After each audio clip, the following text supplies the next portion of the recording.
Looks like a canoe day to me, eh?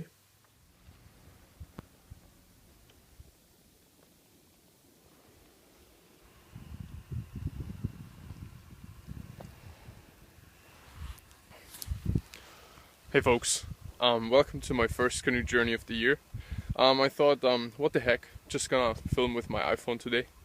Yeah, so the weather forecast was like 10 degrees today after a really freezing rain the other day. Everything was frozen over, it was amazing, and now we have this beautiful weather, and I just got everything ready. Sporting some of my hand-carved paddles, made with an axe and a crook knife. Got of course my Seiko SKX on my wrist, of course. My orange Endura for you gear junkies out there, always good on the water. I bring my salt one when it's salt water, but here's sweet water, so VG10 is just fine. We got those really nice boots from a girlfriend from Japan. They're like World Bird Watching Society Japan boots. Awesome, they're like moccasins, like leather, it's amazing, very thin. And of course I have all the safety gear that you are required to have in Canada. After a little encounter with the OPP, I decided to go legal. And I just got this very cheap one. It's unfortunately in camo, but I just put some, with my leather paint, I just put some orange accents on it, that's very important. And of course all the other safety gears here too. So today's idea is to basically paddle from Bob Cajun up there over Pigeon Lake over there to Big Island. My first outing at all here, if you can call it like that. Can you call it that? I'm not sure. Like my first paddle to the woods at all ever since I'm in Canada.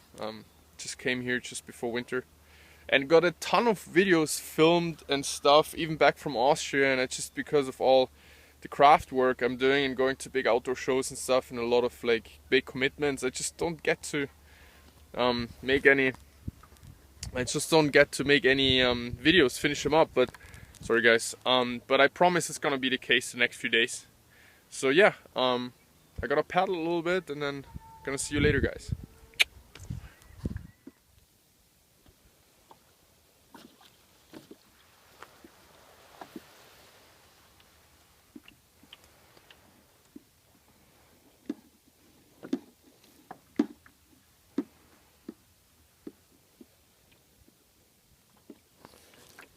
Folks, isn't that what it's all about?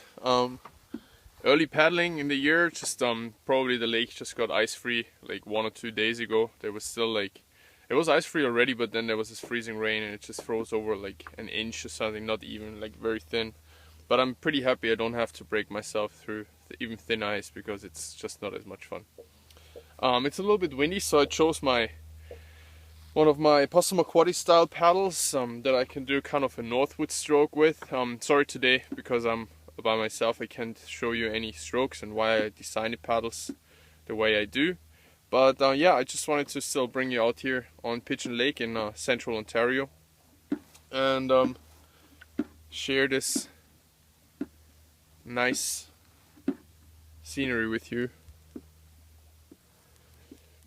As soon as we get over there to Big Island, after a pretty quick, strong paddle, I just gonna make another part, see what nice spot we find over there. Cheers.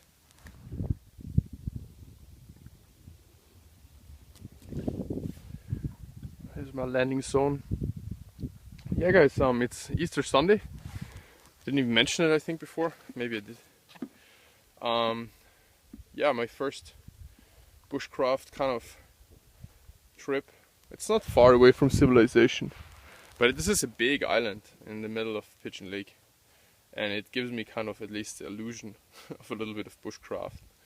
I'm not gonna even do a lot of bushcraft. I'm just gonna eat my sandwich probably and just run around a little bit, see if I find some interesting tracks now that there's a little bit of snow left. I don't think this is really like one of those islands where hardly anybody ever goes, like, no, super remote, because in summer there is a lot of, how we say in German, a lot of Halligalli going on here. Basically party boats and stuff all over the place. Apparently, I haven't experienced it yet, so I'm not expecting too much. But see, you can see already a lot of garbage from here, which is not too nice. But anyways, it's just gonna have a nice. Yeah, folks. What can I say? This is just so enjoyable. Beautiful little coastline here. I'm kind of running out of battery pretty soon. Yeah, I just actually wanted to give an update. This is me using my own stuff out there and trying to test stuff. As you know, I make my paddles just with First Nation style crooked knife, and I'm trying to stay away from sanding and all kind of stuff. And I'm just testing some of my stuff today. I have a combination of a Passamaquoddy, more of a beaver tail, you would call it, style paddle that I can use with a northward stroke, and then I have there one of my otter tail paddles, more with a traditional shape grip as well, that gives me a few more options for gripping.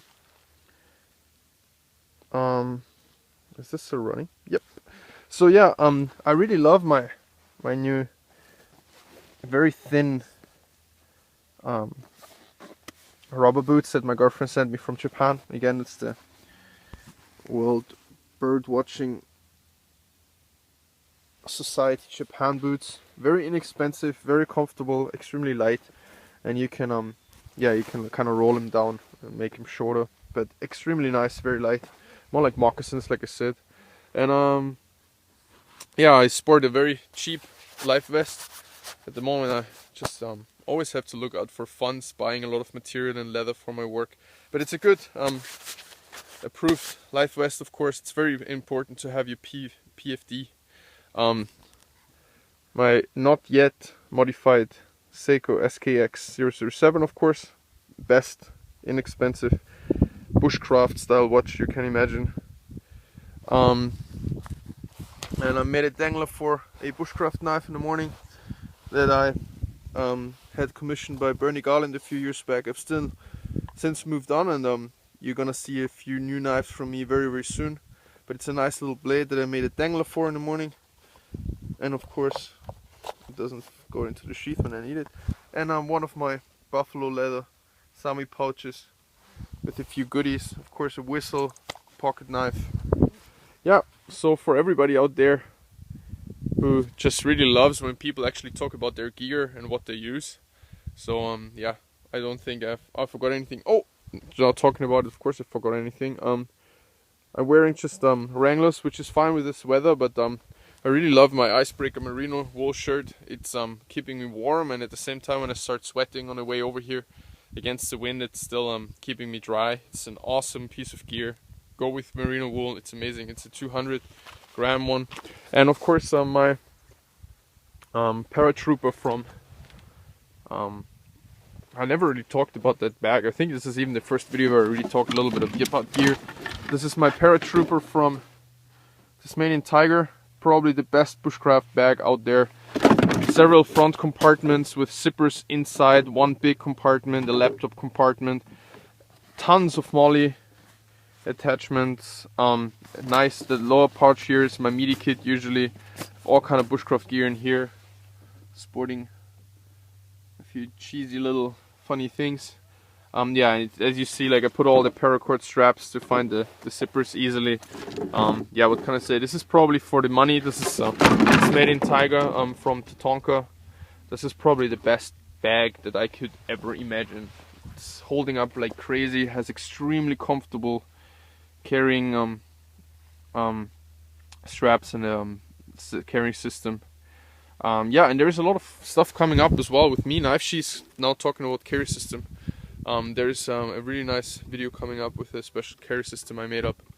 And yeah, so I made a few videos the other day, or like the other day is good, like about 2 months ago around New Year. Talking about me now being in Canada and how it's going and everything. So now, yeah, hey guys, before I'm running out of storage and of battery, yeah, this is my little day trip. It doesn't always have to be a survival trip in order to be fun. Just gonna have my little lunch here. You can see the ice line over there, I think. Little 14 feet prospector canoe, nothing special, but a lot of fun out here, hearing the the noises of the wild a little bit. The woodpecker up there, a few water birds over here. Yeah, great Easter Sunday over here in central Ontario. Thank you for watching, guys. See you next time.